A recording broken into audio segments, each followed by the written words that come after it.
पुण्यामधील सदाशिव पेठेत काल एका भरधाव वेगामध्ये असलेल्या कारनं 12 जणांना उडवलं होतं। या प्रकरणी गाडीचा चालक जयराम मुळे दारूच्या नशेमध्ये होता हे वैद्यकीय तपासणीनंतर स्पष्ट झालंय। त्याला अटक करण्यात आली आहे। त्याच्यावरती विश्रामबाग पोलीस ठाण्यात गुन्हा दाखल करण्यात आलाय। आरोपीला आज कोर्टात हजर केलं जाईल। दरम्यान जखमींपैकी 2 जण स्पर्धा परीक्षा देणारे उमेदवार आहेत।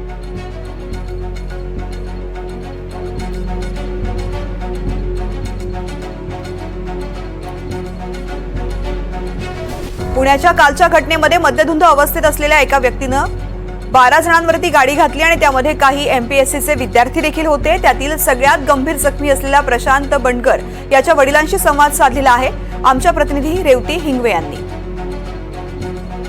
पुण्यातील सदाशिव पेठ परिसरामध्ये काल एक भीषण अपघात झाला। त्या अपघातात एका गाडीने 12 जणांना जखमी केले। खरं तर त्या 12 जणांपैकी 3 जण हे किरकोळ जखमी होते आणि 9 जण हे गंभीर जखमी होते।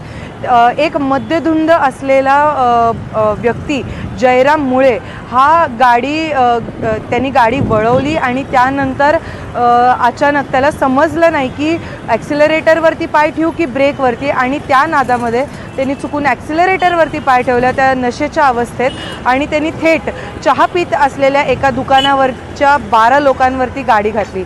सुदैवाने यामध्ये कुठलीही जीवितहानी झालेली नाही आहे, परंतु याच्यामध्ये सगळ्यात दुर्दैवी अशी गोष्ट झालेली आहे की काही 2 ते 3 असे विद्यार्थी होते जे MPSCचा आजचा ग्रुप Cचा पेपर देणार होते, परंतु एक जो मुलगा आहे प्रशांत नावाचा जो मुलगा आहे जो गेल्या काही वर्षांपासून पुण्यात MPSCची तयारी करत होता, त्याची लिगामेंट तुटलेली आहे आणि त्यासोबतच उद्या त्याचं पायाचं ऑपरेशन देखील होणार आहे आणि त्याच्या पायात रॉड टाकला जाणार आहे।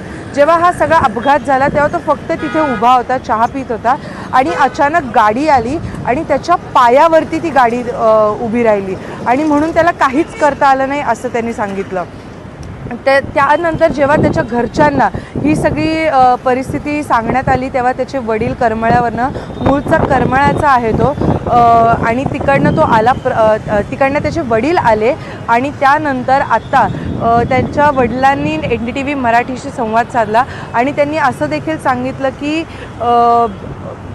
जे स्थानिक आमदार आहेत हेमंत रासने त्यांनी देखील आश्वासन दिलेलं आहे, आणि त्यासोबतच जे कोथरूडचे आमदार आणि शिक्षण मंत्री चंद्रकांत पाटील ते देखील येऊन प्रशांतला भेटून गेलेले आहेत आणि आता त्यांनी आश्वासन दिलेलं आहे की काहीतरी सवलत त्याला मिळेल जेणेकरून की त्याचं शैक्षणिक नुकसान तिथे होणार नाही। आत्ता खरं तर हे आश्वासनं दिल्या गेलेली आहेत, पण आज त्याचं एवढं मोठं नुकसान झालेलं आहे। तो मला सांगत होता की मी रात्रीपर्यंत मनाची तयारी केलेली होती, हे प्रशांतचे शब्द आहेत। प्रशांत म्हणत होता की मी मनाची तयारी केलेली आहे आणि मी रात्रीपर्यंत किंवा पहाटेपर्यंत मी असं ठरवलं होतं की मी पेपरला जाणार आहे, परंतु पाय इतका ठणकतोय की मी त्यामुळे जाऊ शकत नाही असं त्यांनी सांगितलं, आणि दुर्दैवाने आज त्याला ग्रुप Cचा पेपर द्यायला काही जाता आलं नाही। इतक्या वर्षांची ही तयारी आणि त्यानंतर असं काही कोणाच्या दुसऱ्याच्या चुकीमुळे असं काही घडणं हे अत्यंत दुर्दैवी आहे। NDTV मराठीसाठी रेवती हिंगवे, पुणे।